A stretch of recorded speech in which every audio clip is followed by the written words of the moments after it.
Ladies and gentlemen, please notice that exits are conveniently located at the front and rear of this auditorium. When leaving the theater, we suggest that the exit at the front of the auditorium will allow you easier access to the parking areas.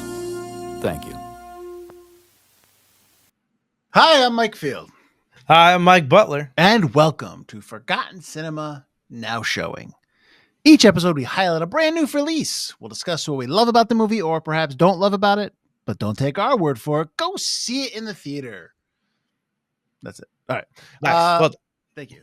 Yes, we welcome back upon our more recent now showing of Sinners, which Mike and I both liked. We decided to go for it again and go watch a movie that we both had the same level of anticipation as Sinners. I think we both were looking forward to this film. We both wanted to see. We both like the trailers, and we were like, this is something that we wanted to see. I think we would have seen it if we weren't doing a show on it. And that is The Accountant 2, the sequel to the Accountant, obviously starring Ben Affleck. This one is a little bit more of Ben Affleck and his brother now, about Christian Wolf, and I can't even remember the character's name. Braxton. Right. So, Mike, as I like to start the main show, how you doing? I'm doing okay. I going around in my Airstream, living my life, accounting for heinous criminals and crime lords. But if they cross a line that I don't like, I murder them. It's been a good life, but I'm lonely. I'm lonely. I crave companionship, but I'm a little different than other people. And it scares some people, I think, a little analytically, a little differently than, most folks. And I'm trying to reconnect with my brother. And I think the latest case I'm working on, where I'm trying to solve the murder of someone who was kind of my friend in the past. I think if I get my brother Braxton on my side and we murder people together, we can become the family that I always wanted us to be. Right. And finally gain a little bit of companionship, friendship. Which is a little odd that they end this film basically the way the end of the first one, where they're driving off and they're going to hang out together. And you're like, oh, and then like this movie begins. You're like, oh, wait, they didn't. It's been 8 years. They haven't talked to each other. Oh, okay. We're back to square one. It makes sense because there's no happy ending all the time for characters that you want to have together, have a happy ending. There's a lot of obvious baggage with both Braxton and Christian in this film. I guess we should probably just go through what initial thoughts in terms of I guess I don't know. I mean, Sure. with now showings, it's tough because we don't have facts to back it up with. We can, but we know it's really just a feel, what we thought of the film. Yeah, it's a movie discussion. Right. This is a discussion, by the way. So we're gonna get spoilery. We will say what we thought of the film, but we also go into how the movie was. Yeah. And I can't believe they all died at the end. And they did die. Let's start with you. Okay. What did you think? What did you think of the movie?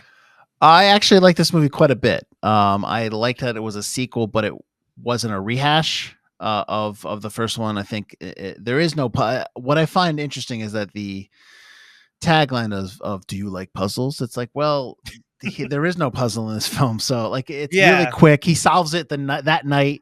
And it's just basically like, let's find this person. Let's find this kid. Let's find out who this person is trying to kill everybody. Why are they trying to try? So, and I appreciate that. I don't want the same movie. I don't want a rehash. I want something different.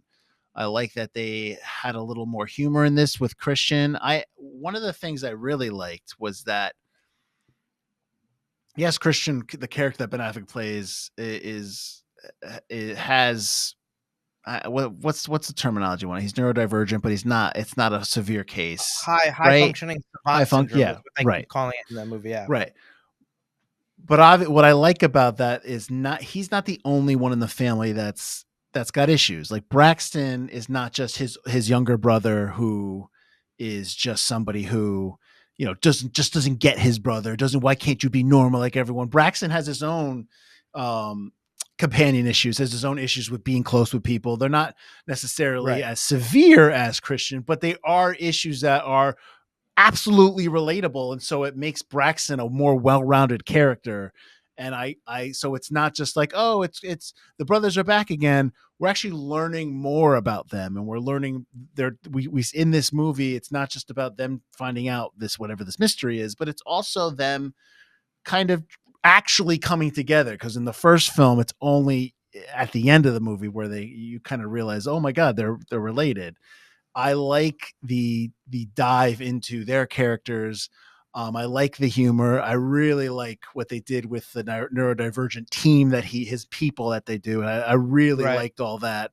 I mean, I said this last time with Sinners, and it's when I like a movie or when I feel one way or the other, I want to watch it again. This is another movie that I want to watch again because I really want to solidify how I feel. But I do like this film. I had fun with it. I was laughing out loud. I was laughing out loud, quite frankly, in the theater where no one was laughing. I was like, how are you not? This is funny. I like the action. And it's just, it was a good time. With the exception of the movie not being on the screen the correct way, because I'm sick and tired of going to theater and it's not being projected properly. Other than that, I enjoyed this film and I had an enjoyable experience. How about you? No, I like this film. We covered the first accountant on our podcast. Right. I think during the original final season. So it's audio only. But no, I really enjoyed the first film. Like you said, that was about him solving a puzzle that ended with some hardcore action. It was kind of like, oh, all right. So this goes from puzzle solving to just really like straight up murder. I'll done a murder. This is cool. This one is just kind of like you said. He solves the case immediately. The what's her face? Oh my god, she's got the same last name as the lady from Punisher. Medina. Medina hires. Yep. Yeah, Medina hires him brings him on to solve the case of J.K. Simmons' murder. Ray King. Ray King, and she goes, here are these pictures, they're unrelated. And he goes, oh, there's this family, we're looking for them. They killed this person, and now we're looking for this boy. This guy's dead, but this lady might still be alive. If we find her, we can find the boy. And this is the case that Ray was working on. And it's like, we're just going to need help. And then they get Braxton, and the brother dynamic is awesome. Yeah. It's like, that's what you want. I think you and I are both big fans of Jon Bernthal. Oh, yeah. He's just, I've never seen anything where he hasn't been great. And like, I'm not the biggest fan of Fury. I think I'd have to watch it again. Oh, Fury. But I remember really he's super unlikable in Fury. Yes. But it's so well done in Fury. He does a great job. But their banter, like you said, coming out of it, they have a great chemistry, and their brother dynamic is so brothers. It's like so much of it just reminded me of me and Alex, or my brother, Alex. So it's just like it worked really well. The action was great. The end scene is basically just 10-15 minutes of just straight up like an Old West shootout, which is great. It's just really, really well done.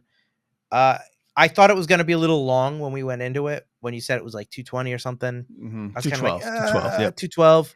I was like, oh, maybe it's going to feel long, but it really didn't. It moves. It's got the nice bits of comedy or connection.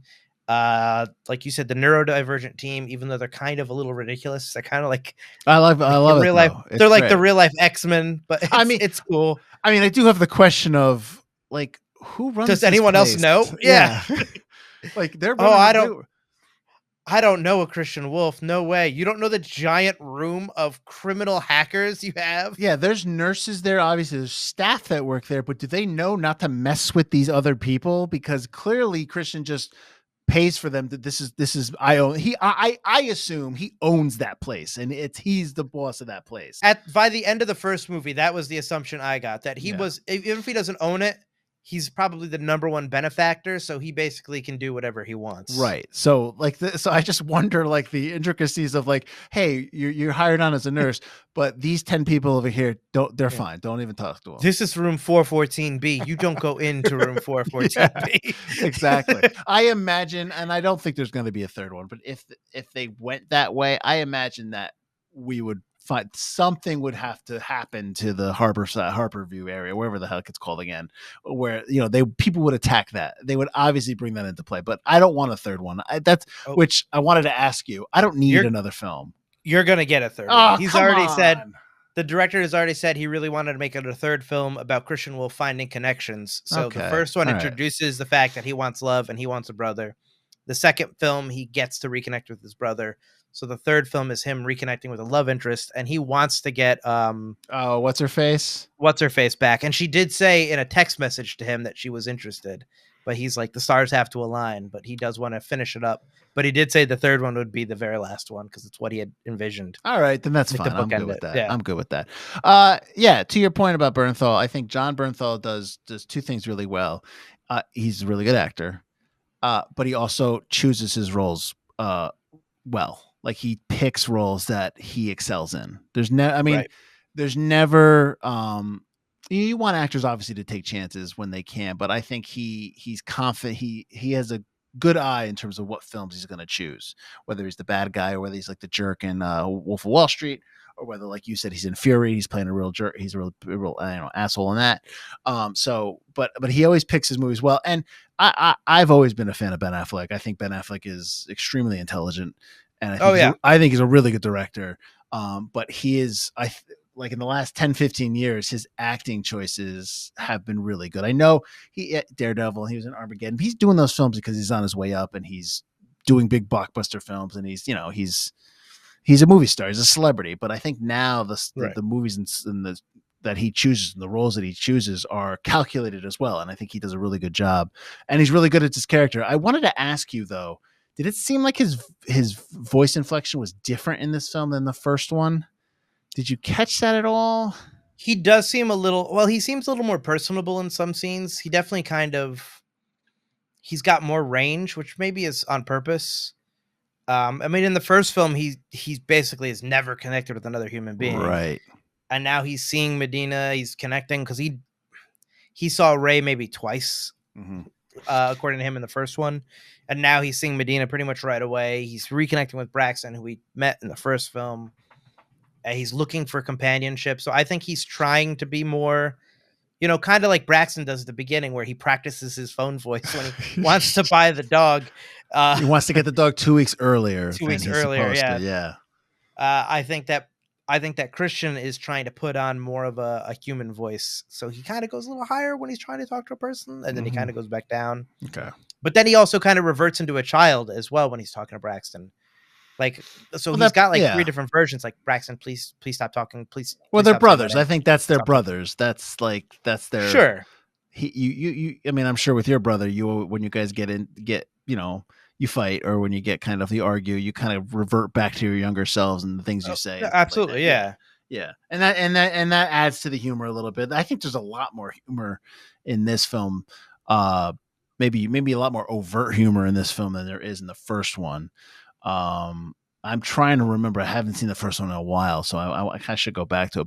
But there seems to be a lot more in it in this one, especially with Braxton and him when they're together. The fight at the bar, like when he's like, "It's my big brother," and then he's just like, "Whoa, what's going on?" So I love the fight when the hat guy comes up and she's like, "You're from Inglewood." No, she said Glendale. Yeah. He was like, "I don't think you're around these parts." He's talking in a southern accent. She's like, "You're from Glendale." It's Los Angeles. But Christian's excited because he's like, "Oh, good, my brother's been bored, and I think he could use a fight to get a little bit more excitement. I think this is what he wants. So if you could hit me." Oh no, we want to do that? Okay, yeah, come here. I thought that was great. Their conversation in the Airstream is great. There's a lot more comedy, but I think it's because they're brothers. But I like that the comedy is kind of natural. It's not that there's anything wrong with it, but it's not kind of like Lethal Weapon comedy or Die Hard comedy, where it's like these jokes are there to be jokes, to be these one-liners that people are going to repeat all the time. They're just jokes because the situation itself just is brothers that get together. It's organic to the story. Yeah, it's organic. Yeah. It works really well. I love when Medina pulls away because she's sick of them talking about murder. When basically Braxton confesses to murder because they're trying to give too much credit to the assassin. She definitely didn't kill this person. This guy. Person. I'm just saying. Do you often commit a do you often confess to capital murder? Murder? Oh, I didn't confess. I just said maybe. But then Medina gets sick. She drives off, and you just hear bump bump bump because she's still got a body in her trunk. Yeah. Those scenes are great. No, I think it does a really good job. It does a really good job with its villains too, painting them as bad people. It's like with the jokes, but the situation itself is serious. It's human trafficking. These people murder the father character just because. So it's a dark world. I wanted to walk through that. So the idea is that they murder their husband. They take the wife because they're going to have the wife work for them, whether as a prostitute or whatever in their business. Start them as a prostitute. Right. If they get worn up or they can't do it, they do cleaning lady And stuff. they use that leverage of keeping the kids in the detention, basically in a prison in Mexico, in Juarez, and say, like, if you want to see your kid again, you're going to do this and earn for us with no really recourse to ever have the, I don't know, for them to join the kid again or something like that.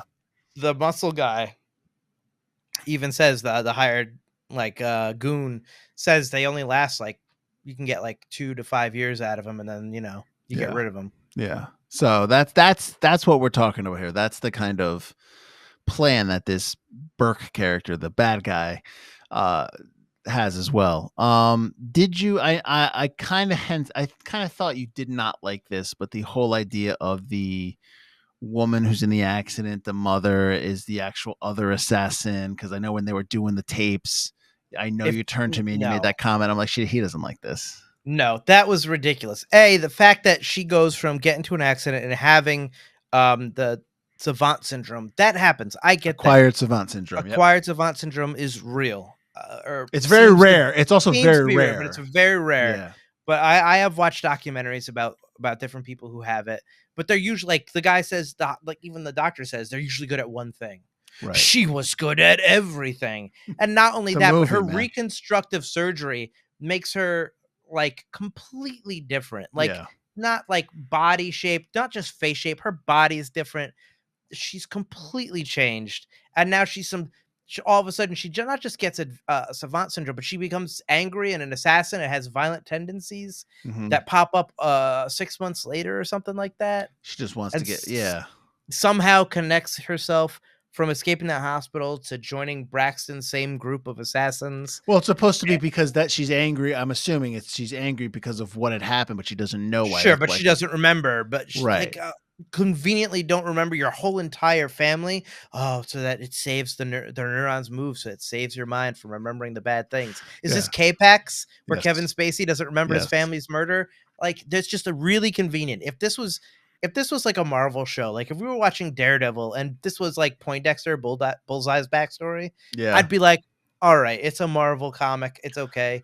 The accountant is I get he's a little kind of superhero-esque, James Bond-esque, but that was just a bridge too far for me. She was just a little too much. Okay, that's fair.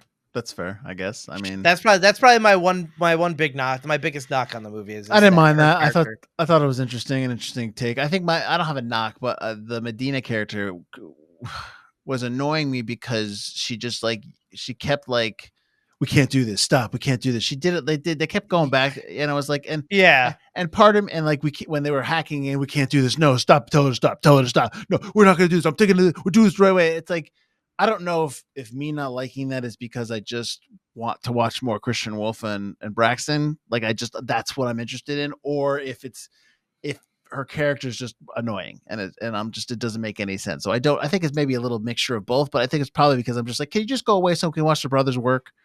My issue with her is he keeps giving her these tips. How do you think he gave you those tips? He put you in that chair. Yeah, and she's really tips that he got that way. How do you think these tips came? She's ungrateful from the first movie. Yeah, the first movie, how he got these tips. Yeah. And then you get here and she's like, no, stop. And then she puts more of a fuss about going through this lady's innocuous photos than a man being held against his will in the trunk of a car. Mm-hmm. The line that she draws is so funky. Yeah. And the fact that she's the one that called him for help. It's not like he said, Ray's dead. I need your help. We're going to work on this case together. She called him, allowed Braxton to come on. It just didn't make any sense to me. It's just shut up and let him do his job. It's done. You let the devil in. Now he's in. Yeah. You made a decision because you wanted to catch the people that killed Ray King, who was your predecessor. And Ray King's was loyal to Christian Wolf. Christian Wolf was loyal to him, and he's loyal to you. Whatever. It's fine. I mean, if it probably just means I just wanted to see the brothers act more and kind of I wanted to see them get through everything. I think her character is not really essential to the movie. Right. She's not somebody that I'm really interested in her storyline. because she doesn't even arrest anybody because Right. they take care of everybody. And it's not that I'm not interested in her storyline because her storyline is bad. It's because the storyline of the brothers is so much more interesting and is Right. really the crux of the film that I just want to stay with them. So I think that's kind of like that's kind of like what happens with Medina a little bit. But hey, whatever. When she goes her own way, you also kind of already know, well, she's not solving it. It's the brothers who are going to solve it.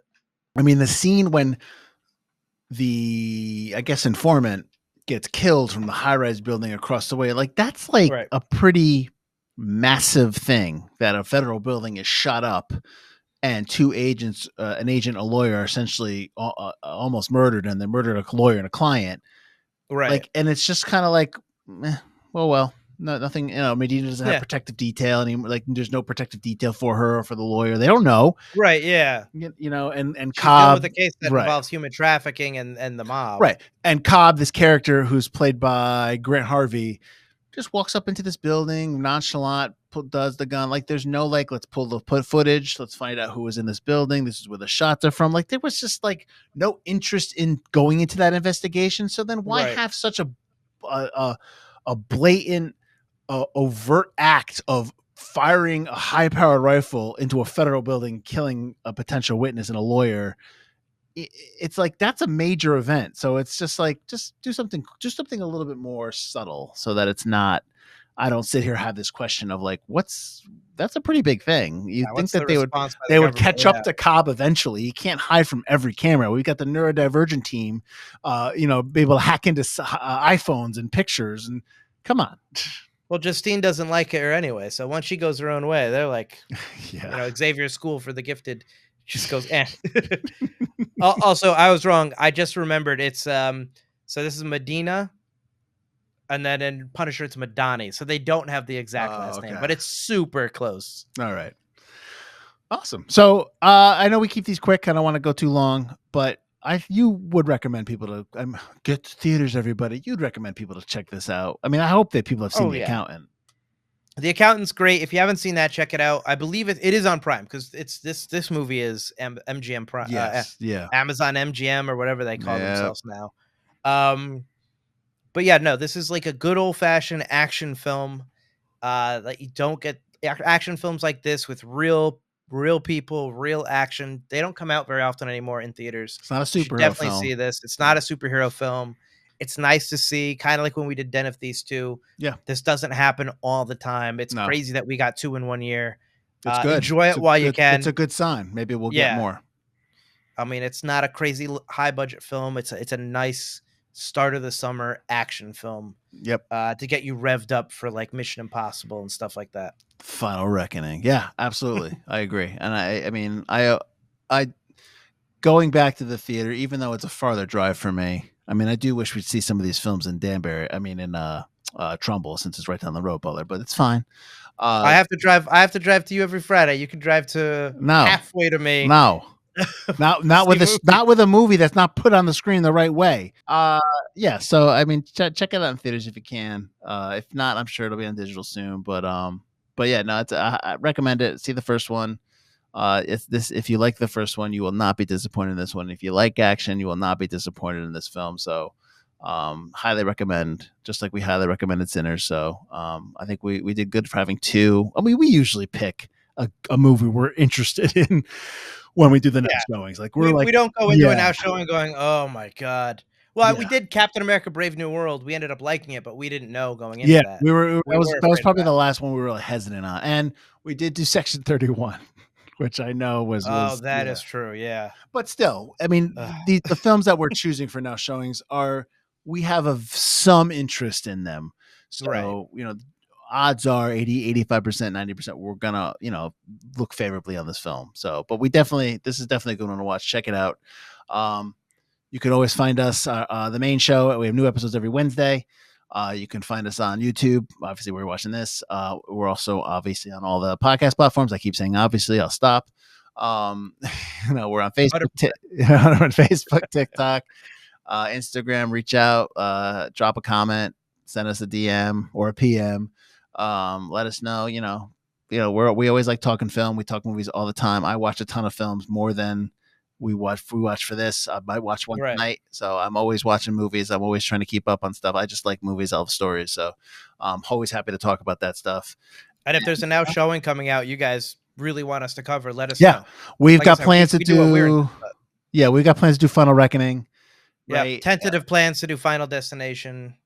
We do. Okay. We talked. Tentative. We're on the fence about it. We talked about F1 possibly. And then Yep. I think we talked about. I know you want to do Jurassic, whatever, Jurassic. something. Jurassic yeah, Jurassic- World. Oh, Rebirth. Rebirth. Okay. Yeah. So obviously the bigger summer films. So we talked about that as well. So we definitely got those on tap. And and you can find us at ForgottenCinemaPodcast.com. We have a merch store. We have a link in the navigation to the merch story. Check us out. We got mugs there. We got shirts. If you can see that, my thing shirt. That was weird. Shouldn't have done it like that. But anyways. And we got a Patreon. You can go in there at Forgotten Cinema. You get bonus stuff. We do a look back series there where we look at a film that we kind of look at its effect in the business and the industry. The last thing we did was The Things. We did all three of The Things: the original, the 82 version, and then the one that came out in 2011. So, and we did Nightmare on Elm Street. Yeah, the first one, Nightmare on Elm Street. So yeah, we got a series like that. And then am I missing anything, Butler? Am I forgetting something? No, that's it. Awesome. All right then. Well then, we'll see you all later. Thanks again. I'm Mike Field. I'm Mike Butler. And this has been Forgotten Cinema, now showing The Accountant 2, or The Accountant Squared, which is 4 accountants. So I don't understand that title, but that's fine. Well, I digress. Take care, guys.